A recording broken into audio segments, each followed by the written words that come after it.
Hi everybody, this is the third part of taking notes for Unit 1. So this is a huge topic right here, latitude and longitude, and I know you've probably seen this before in previous grades, but everyone still gets confused with it, and it's always a great reminder. So our GPS that we use every single day is based on this. So it's a geographic grid, and then no one can see it. It's imaginary. It's made by humans to make our lives easier. So the best thing you need to remember is like two major lines. So the first one we're going to be talking about is latitude. So it's imaginary lines that run parallel to the equator. Now the equator is the belt of the Earth, okay, and it's at 0 degrees. They run parallel, meaning they never, ever, ever touch. They kind of wrap around the planet, and they start at 0 degrees and they end at 90 degrees north in the Arctic Circle. So you can never have a degree of latitude of like 200. The highest degree of latitude is 90 and the lowest is 0. So you'll have 90 degrees north or 90 degrees south, or you use north and south. If you see that at the end of a number, you know that it is latitude. We have something called the Tropic of Cancer, and that is 23.5 degrees north. And then we have the Tropic of Capricorn, which is 23 degrees south. Now, these two very important lines of latitude hug the tropics. So in between those two lines, we have the equator that goes through and the tropics. And at 90 degrees south, we have the Antarctic Circle. And in the following page, there's a little bit of an illustration for you. And last but not least, longitude are imaginary lines that run from north to south, and they meet at the north and south poles. So they are not parallel to each other because they touch. They also help determine time zones. So the prime meridian, it starts at 0 degrees. It goes through Greenwich, England, and it was latitude was around longer than longitude. Longitude was created in the 1700s, while latitude was probably like the 1500s. Don't quote me on that, but latitude's older. So they always had latitude. They used the horizons to help them get around, and longitude came after when the inventions of the clocks and things like that. All right, to the next page. So here are the climate zones. So this is an important page because we're going to be doing a project down the road where you're going to be making a person and you're going to dress them according to their climate zone. So if we look here, we have the Tropic of Cancer, and then it's covered by me, unfortunately. We have the Tropic of Capricorn right down here, and this is the tropic zone.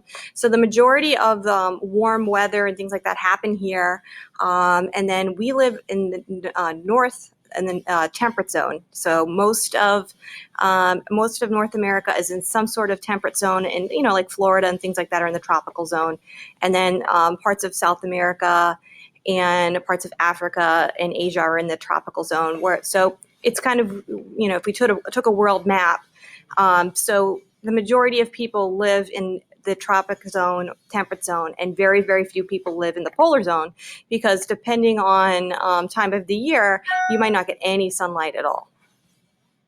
Okay, so this is very important, and I'll be referring to this later on. So this is just something to make sure that you have in your notebook.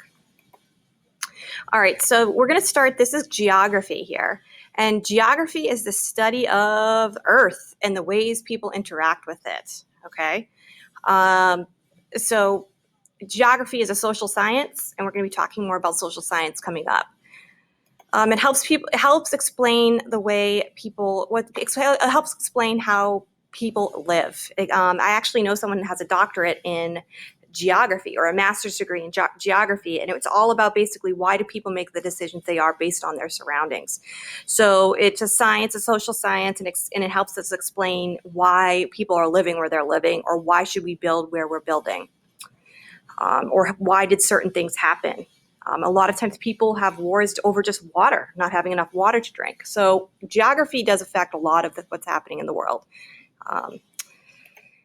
And then it helps explain questions about, let me see, it's cut off by my lovely face. It helps explain questions about the past. Okay, so we're going to be referring to geography all year. Why do people need to settle around a river? Why did these people interact with each other? So geography really helps us frame history. Now, here's the 5 themes of geography. And, years ago, we used to go over this quite a lot, and this year I'm going to show it to you, but it's definitely not it's not center stage anymore like it used to be in the past. So the 5 themes of geography, I'm going to go through this a little quicker. It's okay, pause this if you need more time to write things down.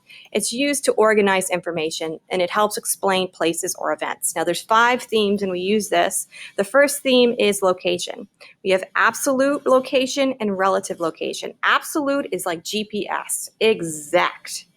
You're using, 13 degrees north latitude and, 5 degrees, west longitude, and being very, very specific. And you could, use that to pinpoint a certain person.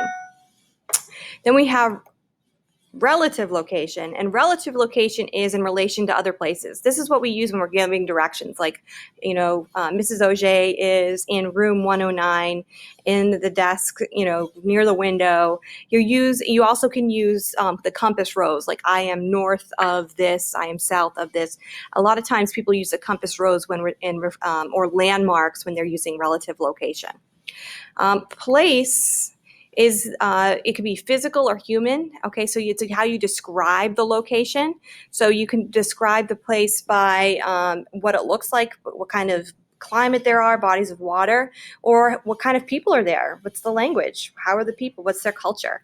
Okay, so place is another theme.